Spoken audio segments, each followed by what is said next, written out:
This video is brought to you by Paragon, my own original sci-fi novel coming February this year. There are often landmark events within genre fiction. For sci-fi there have been many. There is sci-fi before Star Trek the original series and sci-fi after the original series. There is Star Wars, there is Babylon 5, and in 2002 there was Firefly. The story of Firefly's poor handling and cancellation has long become a running joke and meme among fandoms, but it didn't stop the reverence for the show shining through. Firefly was and still is a sci-fi show quite unlike any other. Creator Joss Whedon summed it up as a show about the people the Enterprise would just pass right by. Not a formidable main ship, but an old rusted freighter. Not a crew of exemplary officers, but a band of misfits. Not a universe of aliens and outer space anomalies, but a grounded new frontier. Firefly is brilliant because of its boldness within the genre, but also simply because of how well it sticks the landing. The world building is simply sublime. The motif of space operas as westerns was most prominently used by Star Wars, but Firefly's open embrace of the aesthetics and iconography are so attention-grabbing. The image of spaceships flying over herds of horses are like something out of a dream, but it's the well-thought-out history of Western and Eastern cultures merging in a new solar system which makes this style more than a cheap gimmick. Even if the cast themselves are pretty poor at the Mandarin phrases, the logic behind it and the rest of the fictional universe is what makes the show feel so tangible and real as a setting, despite the bizarre juxtaposition of imagery. The fantastic world building feeds into the entire production design, with the Serenity itself being almost purposefully designed to look ugly. The interior spaces are cramped and utilitarian, maximizing the space, and characters using decoration and personal effects to make their home on board. The entire presentation of the series is a conscious effort by Whedon and the production team to examine the tropes of sci-fi TV and attempt to flip them on their head for something a bit more interesting. And it's this kind of approach to sci-fi storytelling which made its way into more recent shows like The Expanse. With a solid foundation, Firefly takes the audience on a ride of crisp action and humour, propelled by great characters who always remain the focus. And it's that element which makes Firefly so endearing to its fans. A staple of Joss Whedon's work is his sense of humour when it comes to writing dialogue and the personalities of his characters. The ensemble cast of Firefly is simply one of the best ever assembled for a television show. Nathan Fillion's star-making turn as Mal Reynolds is incredible to watch. Taking that Han Solo swagger and charm and coupling it with Fillion's perfect line delivery and slight dorkiness, encasing a character with a profound sense of sadness, forms the ideal protagonist needed for the show. Going through each character individually would be a mistake, as it's not only the individual personalities and performances from the actors which makes this such a great ensemble, but the relationships between them and their on-screen chemistry. Gina Torres' scene-stealing presence and badassery as Zoe is nothing without the lovable charm of Alan Tudyk's Wash. Inara's grace and strong will wouldn't be done justice without having Mal to bounce off, and Shepard Book's morality and mystery could only be examined by being stuck with a band of misfits. This is the kind of ensemble which is so well written and performed that episodes no doubt wrote themselves in many instances.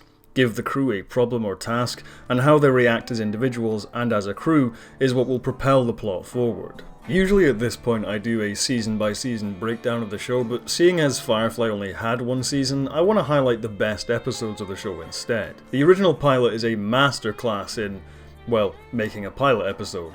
So much is nailed from minute one, and so much is established and exposited to the audience as the plot progresses. Although the crew of Serenity don't always do strictly the right thing, they are criminals after all, everything is there for the audience to deeply understand them as characters. Even from the first hint at Book's mysterious past tells us everything we need to know about who he is as a person. Efficiency in storytelling is one of the most difficult things to master as a screenwriter, and Whedon makes it look easy here. Cap it off with a razor-sharp gunfight and a thrilling spaceship chase, and Firefly's first episode is possibly its strongest. The train job was the original broadcast pilot, and while the order the episodes were aired in was stupid, it's easy to see why Fox chose this as Firefly's best foot forward. The episode is essentially a reaffirmation of everything we learned about the crew and the world of the show, just with a different central action set piece. Mal and Zoe's presence on the train is a reminder of the Alliance conflict, the actual heist is exciting and very well executed considering the TV budget VFX. Giving up the cargo reaffirms the crew's moral code,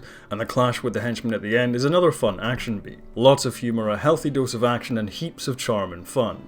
The train job is quintessential Firefly. Our Mrs. Reynolds is terrific mainly because of its guest star. Christina Hendricks is so full of charisma and screen presence, she's basically able to match wits with the entire ensemble cast, and the character she's given perfectly suits her sensibilities. Although the crew are certainly schemers and criminals, there are lines they do not cross. Saffron stringing them along for the majority of the episode is a device used to remind the audience of their solid morality, which makes the twist especially strong when the truth is revealed. It's also great when the character returns in the later episode Trash for yet another fun heist and more fun character interactions. Out of Gas is another stark reaffirmation of Firefly's universe and what sets it apart from its contemporaries in the genre. Whereas a disaster on the Enterprise in TNG is solved by typing some technobabble things in engineering, on Firefly, if they don't have the parts, they die. No rescue, slim chances of escape, and when others are encountered, they're there to murder and steal from them. But all of the harshness and hardship of the episode is in service of that typical sci-fi trope, the romanticization of the ship itself. Serenity is the one constant in the universe for Mal and his crew, and the prospect of losing the old rust bucket is horrifying. It's a simple survival story with a relentless elevating tension which finally breaks into a heartwarming ending, which is why I rank Out of Gas so highly among the other episodes. War Stories is another quintessential Firefly episode. The brutal torture scenes and show-stopping final shootout are all served by the consistently great character writing. Wash's predicament is silly but understandable and most of all human. The final action sequence is also carefully constructed to not lose sight of Firefly's grit and realism. Characters aren't invincible, being seriously wounded in the fight. Not everyone is a suitable soldier, and the fistfights are sluggish and clumsy. The distinct lack of polish actually making it more engaging for the viewer. Good stuff. Objects in Space is once again made great by its guest star. Richard Brooks is incredible as bounty hunter Jubal Early, and watching him systematically work his way through the crew demonstrating his lethality, spine-chilling creepiness, and unsettling charisma builds up a sense of dread for an episode which could have been pure action. As a de facto finale to the show, it actually does work, as it ensures River's place among the crew and demonstrates an act of cooperation between them. Isolated and off guard, they're vulnerable, but together with a plan, they always overcome. Firefly is difficult to fully judge as a show as its cancellation left numerous loose ends. This tiny glimpse at what could have been a TV classic was enough to conjure up enough goodwill that Whedon and co got the chance to give fans more of what they love in the feature film Serenity. How successful they were in doing so is for another video. George Lee asks, what do you think of reboots and how they alter continuity? This is kind of specific to each franchise really, but overall I don't prioritize continuity when trying to enjoy something. I think worrying too much about continuity and focusing on it too much can get you bogged down in so much uninteresting faff. With Star Trek, for example, that universe is big enough and broad enough that I really don't care when they switch up the production design or the tech very much. There's limits to that, of course, but when there's a new show or movie, I just ask, where is Star Trek going to take me now? As opposed to, what's the star date? Is that the right class of ship, etc, etc. Because in the end it doesn't really matter all that much. I mean, look at the DCEU right now. It seems that franchise could finally be on the up and up, and it's virtually just ignoring the events of all of its weaker films. I think getting bogged down in correcting past mistakes or restraining your story so it adds up 100% with another thing is a lot of effort for very little reward. I think it's better to just move past it and put effort into what's actually being made in the present.